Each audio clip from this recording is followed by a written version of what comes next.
स्वः तत्सवितुर्वरेण्यं भर्गो देवस्य धीमहि धियो यो नः प्रचोदयात्। सुख आणिक दुःख यांना सांधते आहे, जीवनाशी ती कधीची भांडते आहे।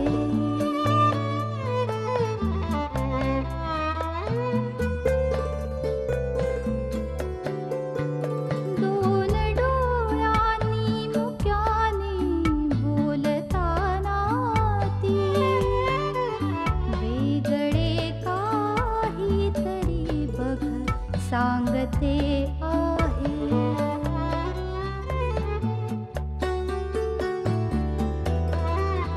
जीवनाचे एक गाणे गात जाताना वेगळीशी चाल त्याची बांधते आहे।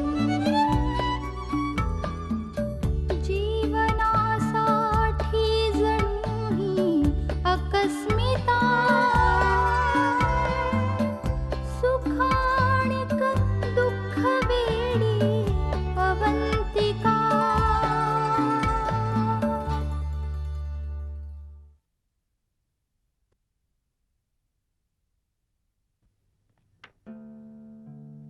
काय बाईसाहेब, काय चाललंय? काही नाही, जरा आर्किटेक्चरच्या पुस्तकांवर नजर टाकते। तू परत कामाला सुरुवात करतेस? हो बाबा, केलीच पाहिजे ना। अगं मग त्यासाठी एवढी पुस्तकं चाळायची काय गरज आहे? पाटेकर काय तुझा पुन्हा नव्याने इंटरव्ह्यू थोडीच घेणार आहेत? बाबा, मी पाटेकरांकडे नोकरी नाही करणार आहे। म्हणजे कोल्हापूरला असल्यापासूनच आता नोकरी केली पाहिजे हा विचार माझ्या मनात होता। आधी मी असाच विचार केला की पाटेकरांकडे जॉईन करूया, पण नंतर मनात आलं की मी कोणत्याही फर्म मध्ये जर नोकरी केली तर मला खूप वेळ द्यावा लागेल त्यांच्यासाठी।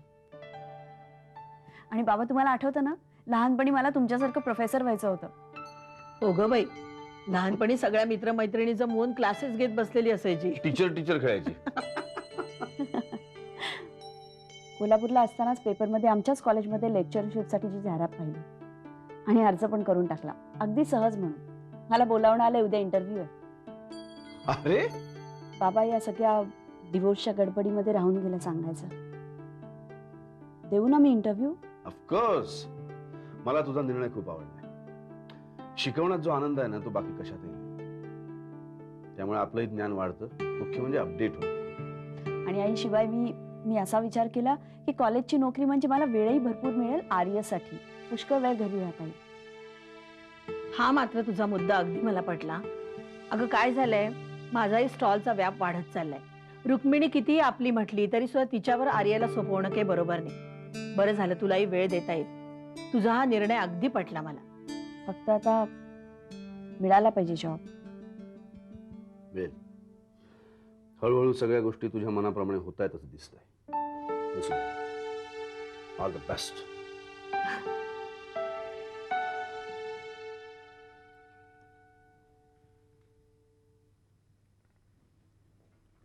मम्मा, या ना, ब्रेकफास्ट करा ना आमच्या बरोबर। ललिता सांगत होती तुम्ही काहीच खाल्लं नाहीये। तब्येत बरी आहे ना तुमची? इतकं मानभवीपणे बोलायची काही गरज नाही अश्विनी। आम्हाला ठाऊक आहे तुम्हाला आमची किती काळजी वाटते ते।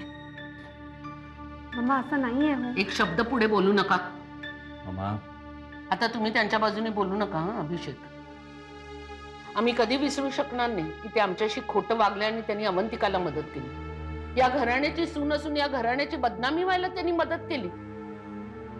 मम्मा, अवंतिका माझी मैत्रीणच नाही, माझ्या बहिणीसारखी होती। उद्या जर का भावना मावशींची असं कोणी वागलं तर तुम्ही त्यांची मदत करालच ना? मी तेच केलं।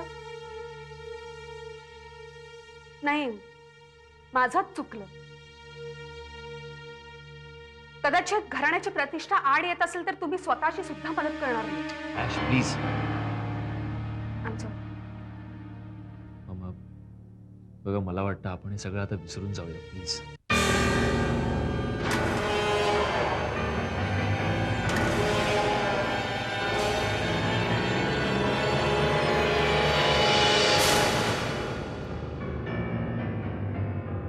अरे असं काय बघताय माझ्याकडे? एवढं आश्चर्य काय वाटायचं? मुलगी माझी आहे.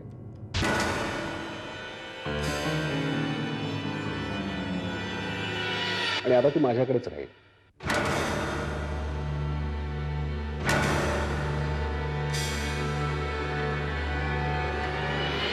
पण सौरभराव, कन्नूला तर आम्ही नाही, तुझ्याकडे तर मी अजिबातच देणार नाही, कारण तू तर विश्वासच गमावलीस. सौरभदा,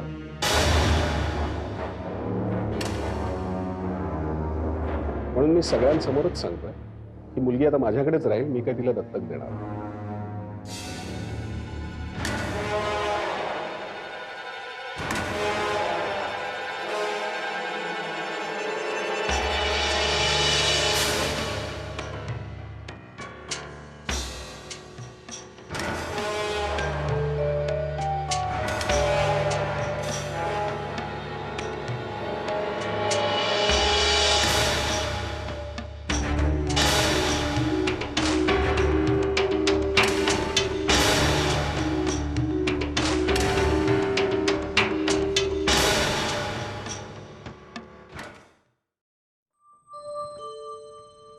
कॉंग्रॅच्युलेशन दीक्षित सर.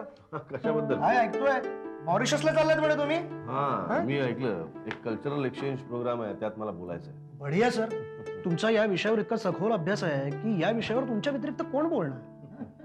अहो बोलतात सगळेच हो. तुम्ही बोलता, मी बोलतो, पण काही लोक बरोबर संधी मिळवतात. हल्ली सगळं सेटिंग लावलेलं असतं ना. तुम्हाला काय म्हणायचं काय सोनवणे सर? आम्हाला जे म्हणायचंय ते ऐकायचंय कोणाला. हे बघा सोनवणे सर, सर जाऊ द्या. त्यांना असं वाटत होतं की कॉलेजनी त्यांना पाठवावं. मग जाऊ दे की. काय म्हणताय सर तुम्ही? अहो कित्येक कॉलेजमध्ये आजकाल मराठीचे असे प्रोफेसर आहेत ज्यांना धड उच्चारता येत नाही मराठी, शिकवता येत नाही, बोलता येत नाही, आणि तुम्ही म्हणता त्यांना एक्सचेंजला पाठवावं, कल्चरल एक्सचेंजला. जाऊ दे. खरंय. नाही, आजकाल मराठी शुद्ध लेखनाबद्दल, मराठीच्या शुद्ध उच्चारांबद्दल वाढत चाललेली बेपर्वाई खरंच त्रासदायक आहे.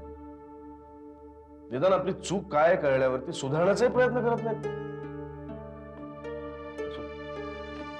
मी लायब्ररीत जातो.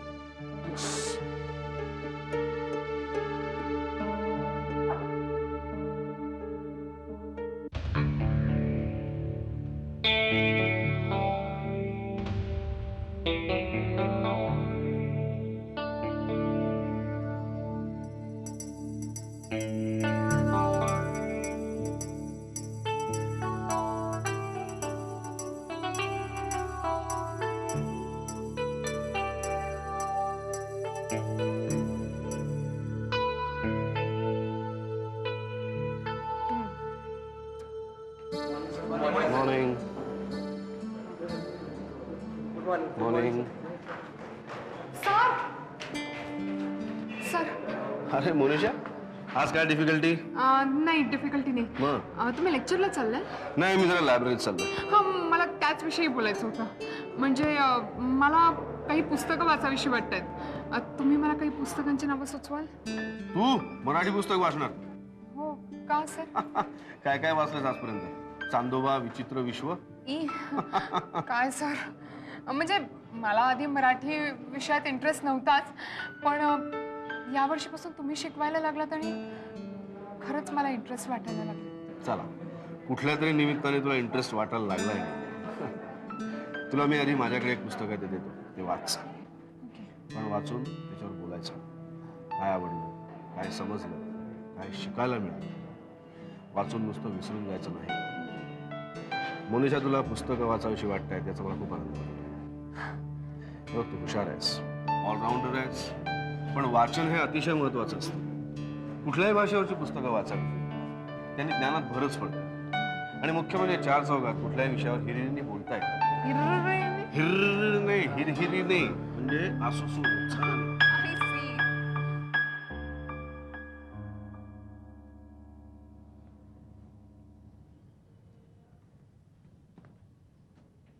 अभि, मी आज सकाळी पप्पांशी बोलत होतो ऑन द वे. त्यांना सांगितलं की आता अभि पुण्यातच राहणार आहे, ती काही आता परत जाणार नाही. आणि ती आता नवीनही नाहीये. म्हणजे तिने कोल्हापुरातही 2-3 मोठी प्रोजेक्ट्स इंडिव्हिज्युअली केलेली आहेत. आपणही आता आपलं ऑफिस मोठं केलंय, तर त्यात अवीसाठी एक वेगळी केबिन बनवली. सी 2-3 चॅलेंजिंग प्रोजेक्ट्स आहेत, आपण त्याच्यावरती एकत्र काम करूया. तशी घाई नाहीये, you take your own time आणि मग जॉईन हो ना. पण मला विचारशील ना तर तू उद्यापासूनच जॉईन व्हावंस असं मला वाटतं.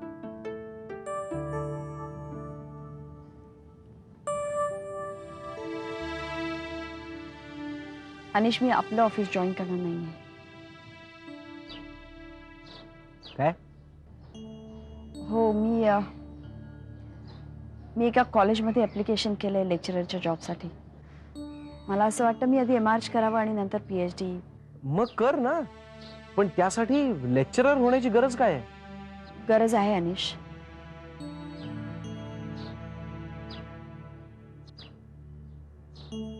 हे सगळं तू असं परस्पर कसं ठरवलंस? आणि लेक्चरर होऊन तुला काय मिळणार आहे?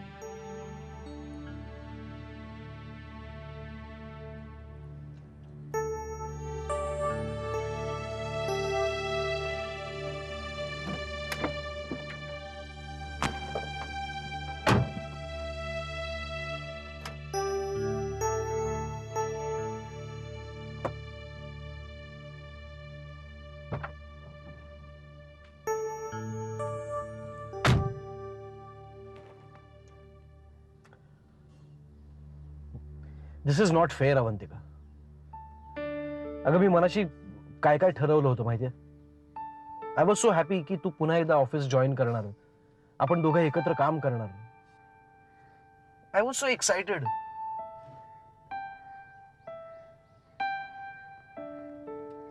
अनिश, तू प्लीज अपसेट होऊ नकोस, रागवू नकोस रे अनिश. हे बघ, मी माझं आयुष्य नव्याने सुरू करायला बघते. मागचं सगळं विसरून नवे निर्णय घेते आणि या सगळ्यात मला तुझ्या आधाराची खूप गरज आहे. I genuinely need your support. Please try and understand. Anish, माझं काही चुकतही असेल का? तुझं काही चुकत नाहीये ग, माझंच चुकत असतं. किती बदललायस तू अनिश. म्हणजे पूर्वी मी होते ना हायपर, तसा झालायस तू आता. खरंच आपण किती बदलत जातो ना. म्हणजे पूर्वी मला समजवणारा अनिशला आता मी समजावते.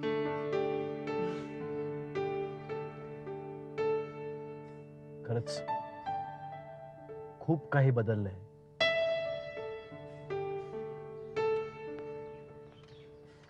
मला मान्य आहे अनिश, मला मान्य आहे की मी खूप बदलली. पण असं होतं रे, आयुष्यामध्ये नवीन नवीन अनुभव येत जातात. अनेक प्रसंगांना तोंड द्यायला लागतं आपल्याला आणि आपण वाढत जातो, बदलत जातो.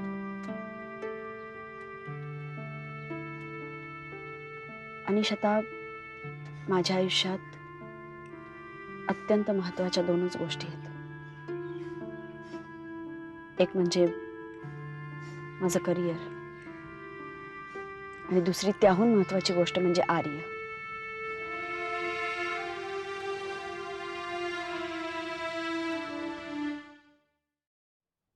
मोना, काय बोलत होतीस ग दीक्षित सरांशी एवढं?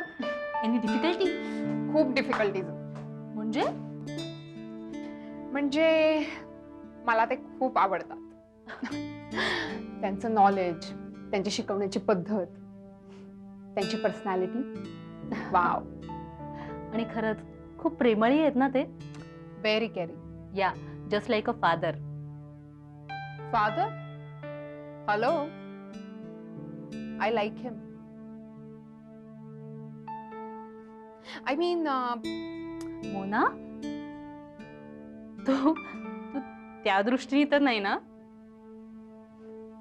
Yes. Mona, are you mad?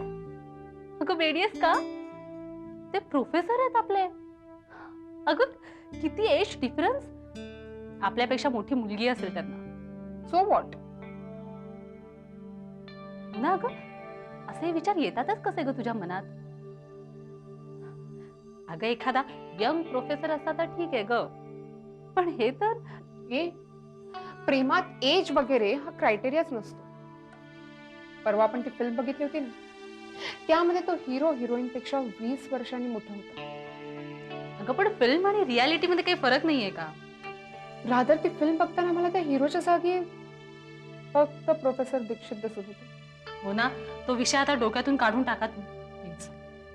चल आता लायब्ररीत चल, पुस्तक बदलायचं ना तुला? विसरलेलीच मी. चल चल.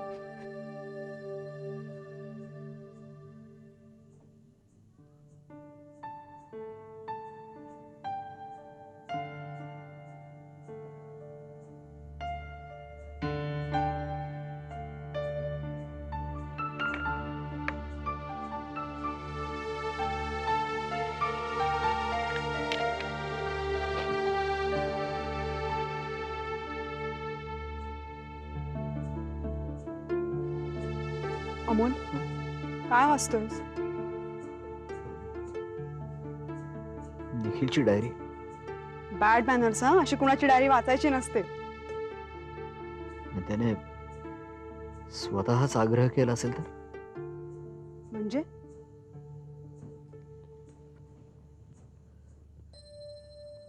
पूर्वा,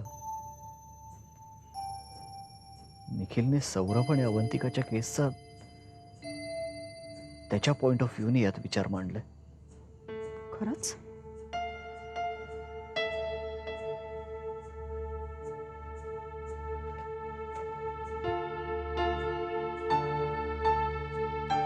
तुला खरं सांगू पूर्वा,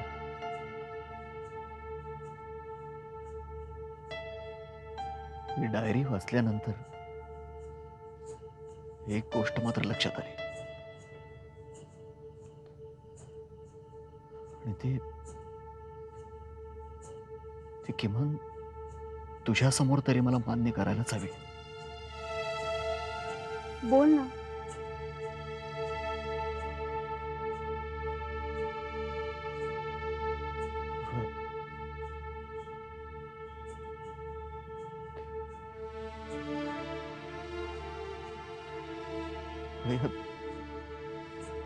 केसचा मी व्यवस्थित विचार कधी केलाच नाही.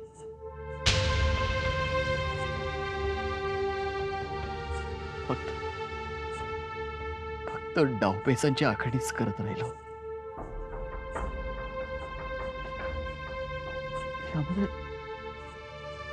अवंतिकेची भूमिका काय याचा मी कधी विचारच केला नाही.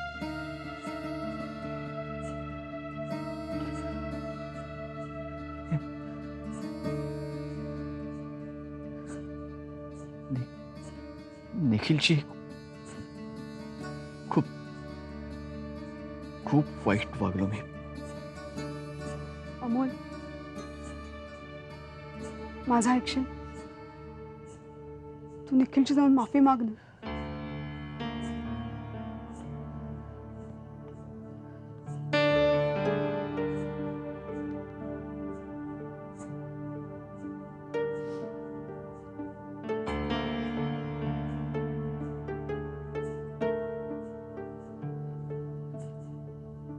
नाही पूर्व,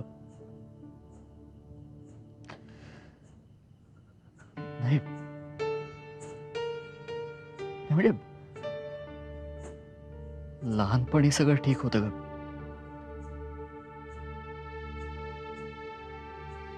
माझ्याकडून कधी काही चूक झाली तर आई म्हणायची की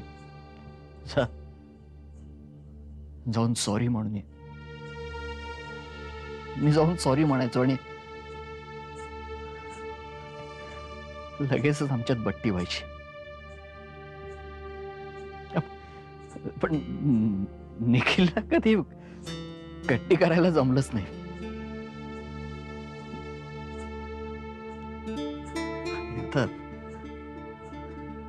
आता तर आम्ही दोघेही मोठे झालो. मोठं झालं ना पूर्वा, की बऱ्याच गोष्टी बदलून जातात. अवघड होऊन जात.